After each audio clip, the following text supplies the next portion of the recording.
In the year 1974, an Indian film crew set out for the very first time to shoot a documentary on an island from where no one had ever returned alive. As they approached the island, some strange-looking people emerged from the dense jungle and began attacking the crew with arrows. One arrow hit the director in the leg, forcing the entire team to retreat. But what island was this? And why? Even with today's advanced technology, can no one go there? Roughly 1,400 kilometers east of India lies the Andaman and Nicobar Islands, a group of 572 small islands, out of which only 38 are inhabited.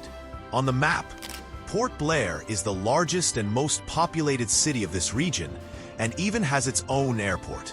But what's truly shocking is that just 50 kilometers away from this bustling city lies an island where the residents live in a completely different world, known as North Sentinel Island.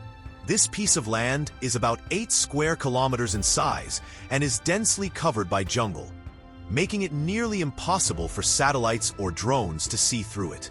But who lives on this island? And what mysteries does it hold? To this day, no one knows for sure. Over the years, there have been multiple attempts to visit this island. However, the people living there do not tolerate any outsiders. They become aggressive the moment they spot someone foreign and attack immediately with arrows. Taking a life seems to mean nothing to them. It is believed that they are still living in the Stone Age. But why? Why don't they want any connection with the outside world? To understand this, we must look at the history of North Sentinel Island. The tribe living on North Sentinel Island is known as the Sentinelese, and it's believed that they settled on this island nearly 26,000 years ago. At that time, sea levels were much lower, and these islands were connected to the Asian continent. But as sea levels rose due to global warming, these islands became isolated. The first recorded sighting of North Sentinel Island was in 1771 by a survey ship that noticed lights coming from the island, but didn't attempt to land. For decades after that, no one tried to visit. But in 1867, a merchant ship had an accident near the island. About 106 British and Indian passengers thought the island was uninhabited and decided to stay there until rescue arrived. On the third day, a group of Sentinelese suddenly emerged from the jungle and launched an attack with arrows. For the next 13 years, no one attempted to return. But in 1880, British officer Maurice Vidal Portman decided to make contact and try to civilize the Sentinelese. When he reached the island, he found an elderly couple and 4 children. He kidnapped them and took them to Port Blair. But since the Sentinelese had been isolated for thousands of years, their bodies were not immune to common illnesses. The elderly couple died within days due to diseases. Portman, feeling guilty, returned the children along with some gifts. But it's believed those children might have carried back new germs, causing unknown damage and possibly deaths on the island. That incident likely intensified the tribe's distrust and anger toward the outside world. After that, anyone who mistakenly reached North Sentinel Island was killed, and their bodies were often displayed at the shore as a warning to others. When India gained independence in 1947, the Andaman and Nicobar Islands also became part of the country, making the Sentinelese Indian citizens, although they were completely unaware of what India even was. In 1967, the Indian government decided to attempt peaceful contact. Anthropologist Triloknath Pandit was given the task.